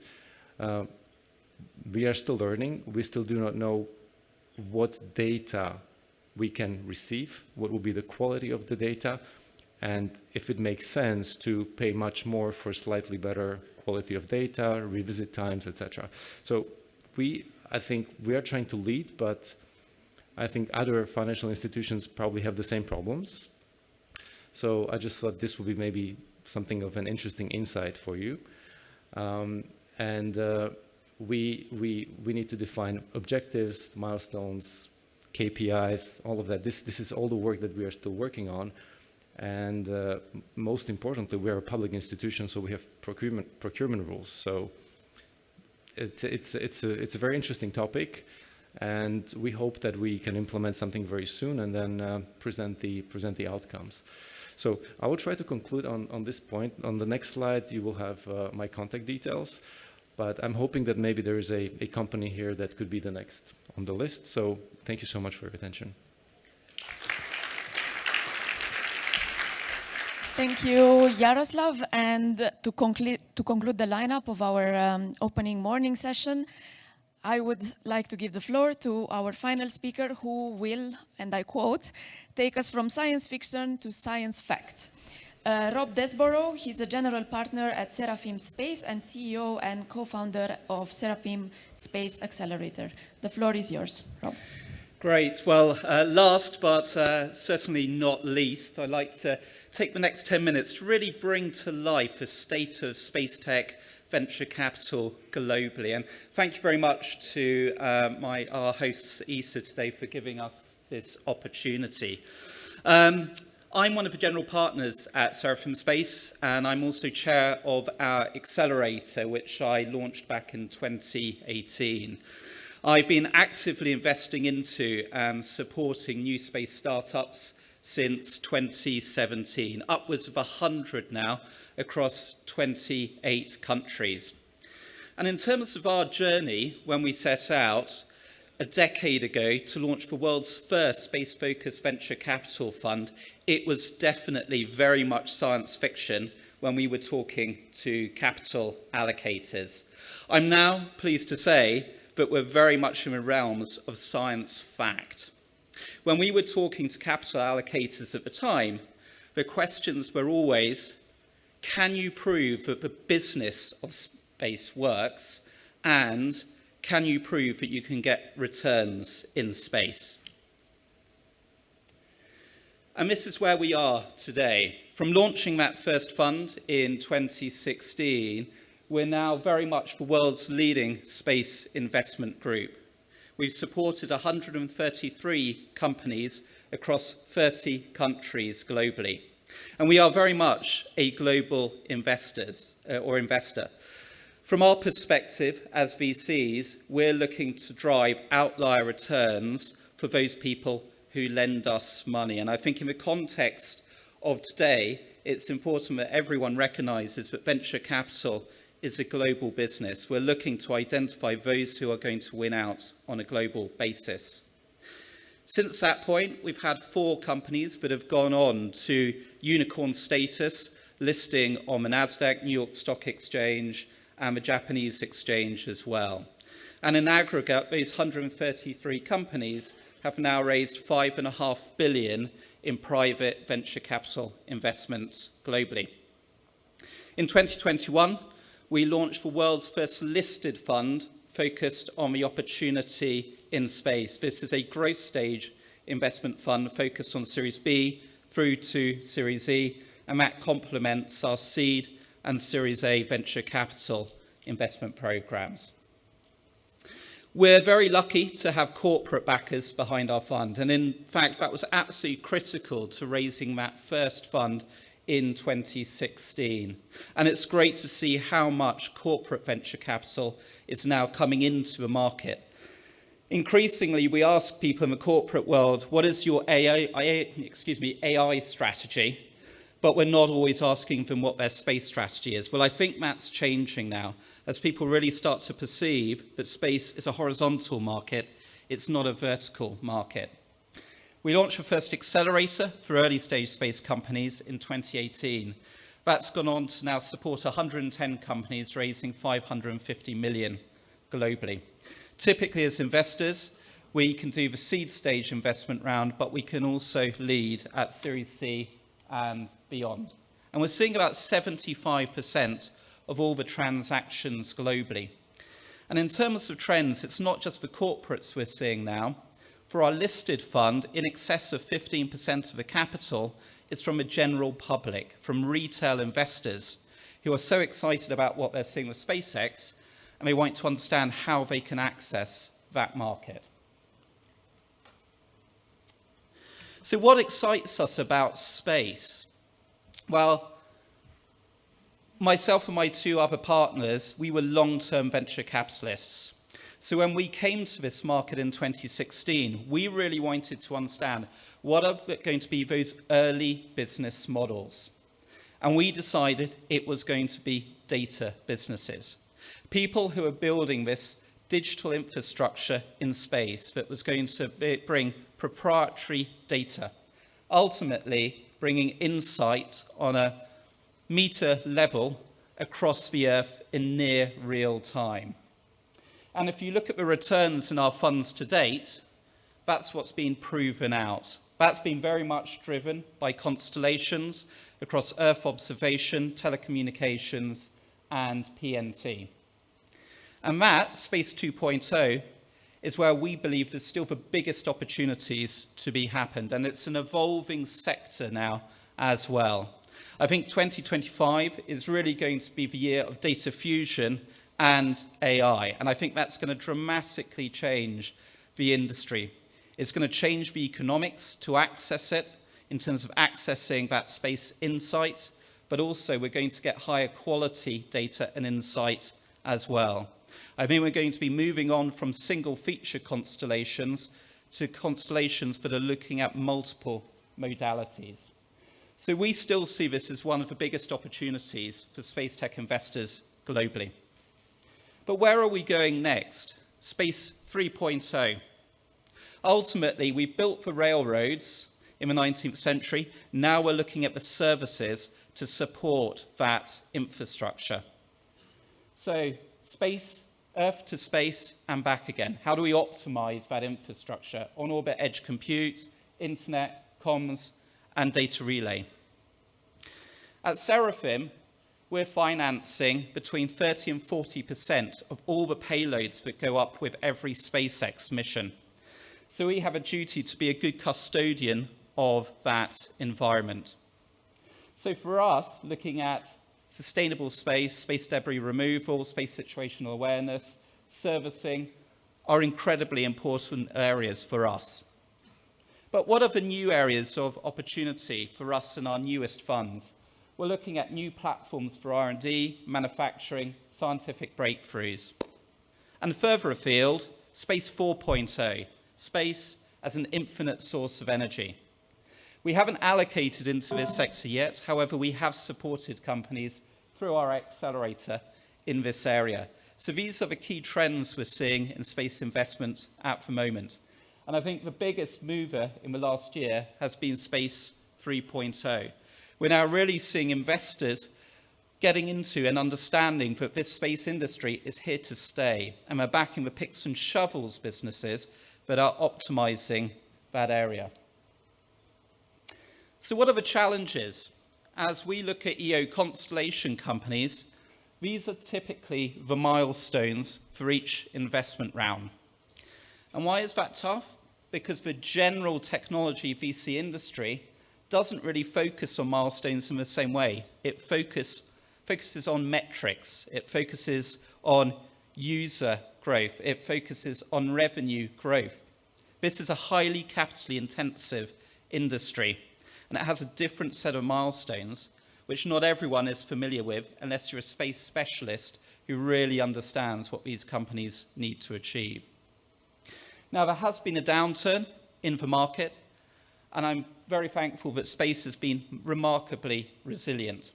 We have seen money coming back into the Series B and Series A stages, but certainly within a European context, Series A is still highly challenging for constellation companies. And why is that? There's a few reasons. Ultimately, these companies require a lot of money to get to market. So quite often, the early stage investors see the financial risk of carrying on to support a business that is going to need hundreds of millions as they start to scale up at the Series A round. The later stage investors don't understand the Series A stages, the milestones, the metrics, and space itself. So it's how do we cross that financial chasm? But I think one really important thing to note is that this is not always about access to capital. The global growth capital investors will go anywhere for fantastic venture scale opportunities. This comes down to entrepreneurs as well, to make sure that they are telling a global story and a global business opportunity that is distinct globally, that will stand out on a competitive basis. And that's going to come from aspiration, but it's also going to come from markets and customers as well. Most of the global VCs we talk to, and ourselves as well, are asking at this stage, what is your US strategy? It's the single biggest commercial and public sector market in the world. It's very tough to build a venture scale business that's going to deliver venture scale returns without talking to that opportunity. And often that is the signal we're seeing for money coming in at the A and the B stage. So that's always critically important.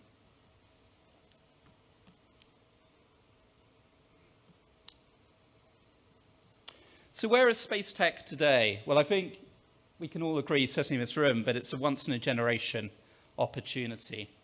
In the last 4 years, we've seen more space tech investment coming into the market than the prior 20 years collectively. And what we're really starting to see is the geographic trends in the market, not just in terms of the technology that's being invested into, but where the money is being invested globally. Every year we've been tracking space tech investment globally since 2016. Every quarter, the US has been the single largest destination for space-related venture capital. It's typically been more than the rest of the world put together. And if you look at the last trailing 12 months, it was just under about 4 billion was being invested. What happened at the start of this year was China. In the first 2 quarters of this year, China became the single largest destination for space-related venture capital. They're catching up incredibly quickly. And if you look at the top 6 or 7 destinations globally, it's US 1, it's currently in the last quarter, it's China 2. And then it's a mixture of typically the UK, Germany, France, Italy coming in after that. But the new players we're seeing pushing into that market are Japan and India, who are moving very rapidly.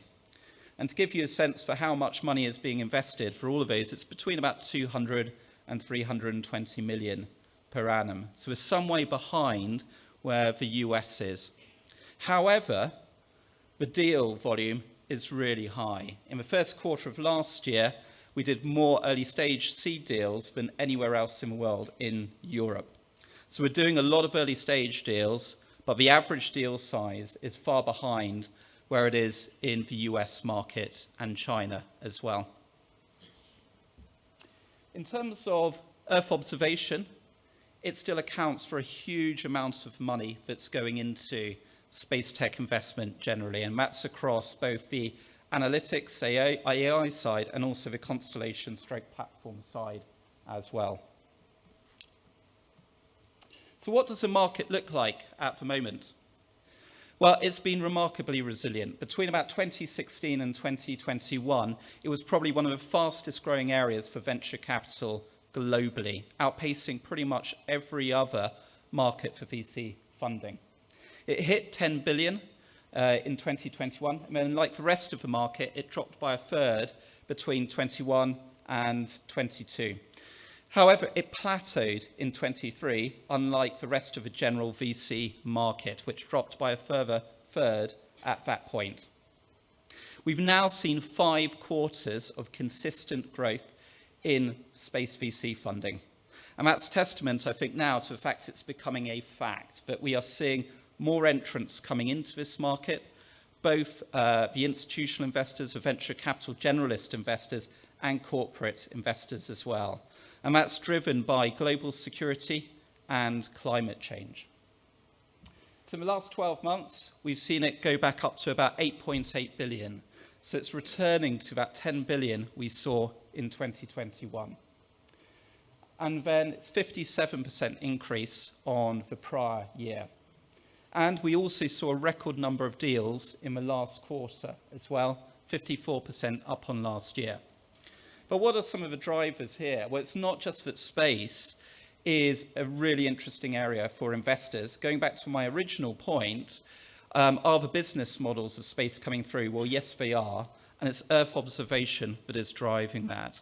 We have companies in our portfolio now that are doing hundreds of millions in revenue and are also now profitable as well.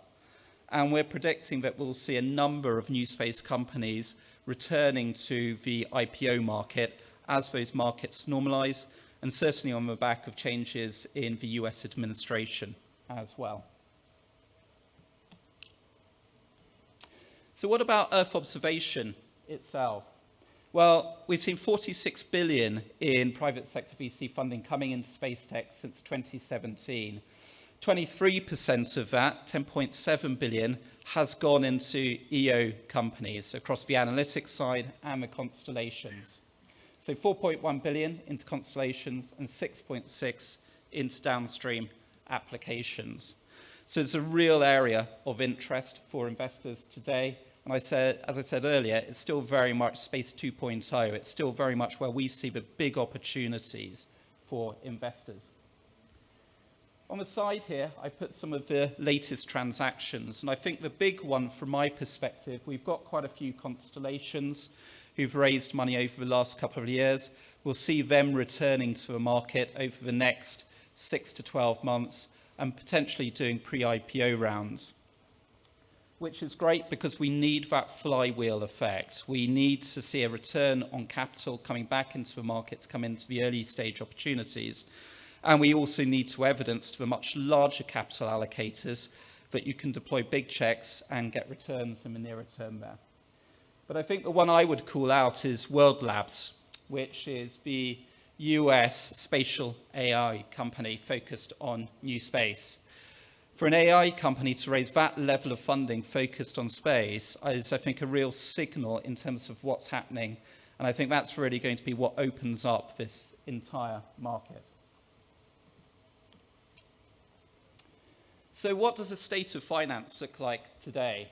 Well, the US and China are engaged in a capability arms race that is fueling investment in both regions, especially in China at the moment. And I think post the change in administration, we're going to see more of that. And Elon Musk has come out and stated that he believes more money from US government needs to be allocated to new space companies. We need the model to move beyond cost plus to this is what we will deliver that capability for in a fixed period of time. And we're starting to see more new space companies becoming the primes in contracts as well, or aligning themselves along with primes who just simply don't have the supply chain to meet the contracted needs. The drivers within an EU context are slightly different. There tends to be more of a focus on climate and EU sovereignty when it comes to the companies that are being backed. There's a far higher level of volumes of deals in the EU territory, but these deals are generally of a much smaller scale. So we're doing lots of really good early stage stuff, but we're not scaling up at Series A and Series B rounds.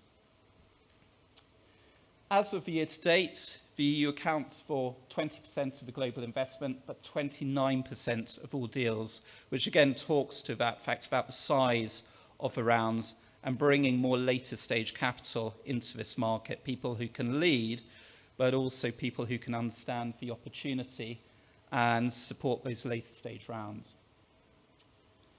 So overall, these trends have been fairly consistent, but I think the big message for me this year is I think we're going to see data fusion, I think we're going to see AI really changing the commercialization of this industry, and I think we're going to see far more capital coming into the market. 10 days ago, I was at the Payload Space Investor Summit in Los Angeles, and what was really exciting about that event was to see the spread of investors. It wasn't just angel investors and VC funds, it was also much larger capital allocators. The banks were there, the wealth managers were there, the KKRs were there, the Carlyles were there, the sovereign wealth funds were there, and also the family offices were there who can provide longer-term patient capital. So finance is increasingly thinking about what its space strategy is, and I think we need to just make sure we're there and we're saying that we've got globally competitive businesses that will win out globally. So on that note, thank you very much.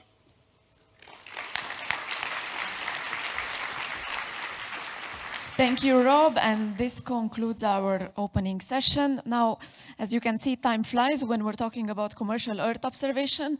We are slightly delayed compared to the online program, but we can agilely adapt. So, according to the new time, I would just kindly ask you to come back after the coffee break in 20 minutes from now. So we will resume the program at 11:40 in this room.